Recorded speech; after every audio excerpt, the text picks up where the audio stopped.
جواب سوائے نبی کے اور کوئی نہیں دے سکتا۔ جب اس نے اپنا جواب ٹھیک پایا تو کھڑا ہو گیا اور کھڑے ہو کر کلمہ پڑھ کر مسلمان ہو گیا۔ سب کے سامنے اس نے کلمہ پڑھا اور کلمہ پڑھ کر مسلمان ہو گیا۔ لا الہ الا اللہ محمد رسول اللہ۔ بتایا کہ یہودی آپ کو نبی برحق جانتے ہیں، سچا نبی جانتے ہیں، لیکن آپ پر ایمان نہیں لاتے۔ یہ لعنتی لوگ ہیں، انبیاء کے قاتل ہیں۔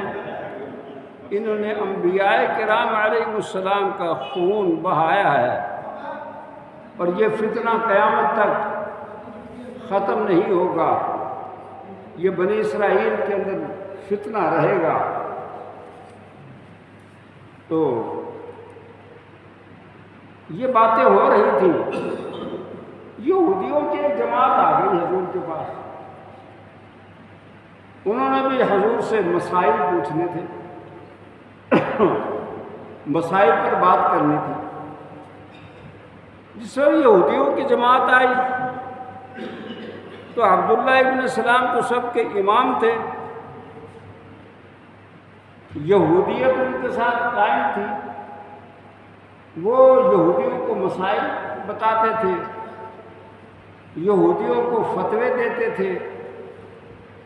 تو جس وقت وہ آئے یہودی تو عبداللہ ابن سلام ایک پردے کے پیچھے چھپ گئے۔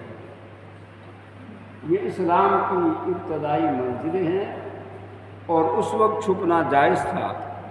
پیچھے چھپ گئے۔ یہودیوں کی جماعت آئی، حضور کے پاس بیٹھ گئی اور انہوں نے حضور سے سوالات کیے۔ حضور نے ان کے سوالات کے جواب دیے، وہ مطمئن ہو گئے۔ تو حضور نے آخر کے اندر ان یہودیوں سے صرف ایک ہی سوال کیا ہے، 100 سنار کی 1 لوہار کی۔ نبی اپنے وقت کو ضائع نہیں کرتا، نبی زیادہ باتیں نہیں کرتا۔ حضور نے ایک ہی سوال کیا، وہ سوال یہ تھا کہ مجھے یہ بتاؤ یہودیوں، عبداللہ ابن سلام کے متعلق تمہارا کیا خیال ہے؟ کہنے لگے وہ تو ہمارا مفتی ہے، وہ ہمارا عالم ہے، وہ عالم ابن عالم ابن عالم ہے، اس کے ساتھ تو یہودیت قائم ہے۔ حضور نے ارشاد فرمایا کہ اگر عبداللہ ابن سلام کہہ دے کہ دین اسلام حق ہے، میں اللہ کا سچا پیغمبر ہوں، تو کیا تم ایمان لے آؤ گے؟ کہنے لگے ہاں، اس میں تو کوئی شک ہی نہیں کہ اگر عبداللہ ابن سلام یہ بات کہہ دے تو ہم ایمان لے آئیں گے۔ تو اس وقت حضور نے عبداللہ ابن سلام کو کہا کہ پردے سے باہر آ جاؤ۔ عبداللہ ابن سلام پردے سے باہر آ گئے۔ انہوں نے آ کر کہا کہ یہودیوں دیکھو، میں حضور کا غلام بن گیا ہوں، میں نے کلمہ پڑھ لیا ہے، میں مسلمان ہو گیا ہوں، تم بھی کلمہ پڑھ کر مسلمان ہو جاؤ۔